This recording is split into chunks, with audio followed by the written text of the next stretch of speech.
মায়ের অনুপস্থিতিতে নিজের বাড়িতেই চুরি।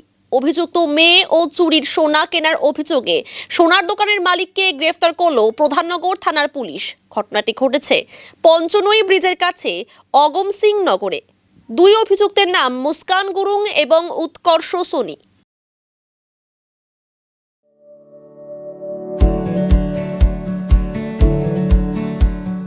Pamper, not just a hospital, but a mother. New life fertility centre আধুনিক চিকিৎসা ও বিশেষজ্ঞদের সহায়তায় আপনার স্বপ্ন পূরণ করতে প্রস্তুত।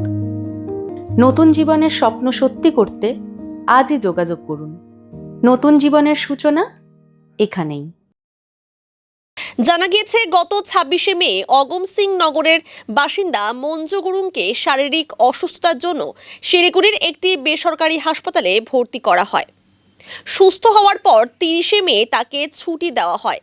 বাড়িতে আসার পর গত 3রা জুন মঞ্জু গুরুং তার আলমারি খোলার পর দেখতে পান তার সোনার চেন নেই। মেয়েকে এই বিষয়ে জিজ্ঞেস করলেও তার কাছ থেকে কিছু জানা যায়নি। এরপর 4ই জুন প্রধাননগর থানায় অভিযোগ দায়ের করেন মঞ্জু গুরুং। তদন্তে নেমে পুলিশ বাড়ির সদস্যদের ওপর সন্দেহ করে।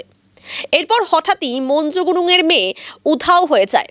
পরবর্তীতে শালবাড়ি থেকে মুস্কান গুরুংকে আটক করে জিজ্ঞাসাবাদ করা হয়। জিজ্ঞাসাবাদে মুস্কান স্বীকার করে যে সোনার চেন সে চুরি করে বিধান মার্কেটের একটি দোকানে বিক্রি করেছে। তার বয়ানের ভিত্তিতে গতকাল রাতে স্বর্ণ ব্যবসায়ী উৎকর্ষ সোনিকেও গ্রেফতার করে পুলিশ। পুলিশের জিজ্ঞাসাবাদে উৎকর্ষ সোনি জানায়, প্রায় 30 গ্রামের সোনার চেনটি গলিয়েছিলেন তিনি।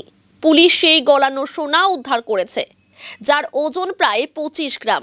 পুলিশ সূত্রে জানা গিয়েছে, মঞ্জু গুরুংয়ের মেয়ে মুস্কান গুরুং বিলাসবহুল জীবনযাপন পছন্দ করত। নিজের ইচ্ছা পূরণের জন্য নিজের বাড়িতেই চুরি করে সে। আজ ধৃত দুজনকে শিলিগুড়ি আদালতে পেশ করা হয়।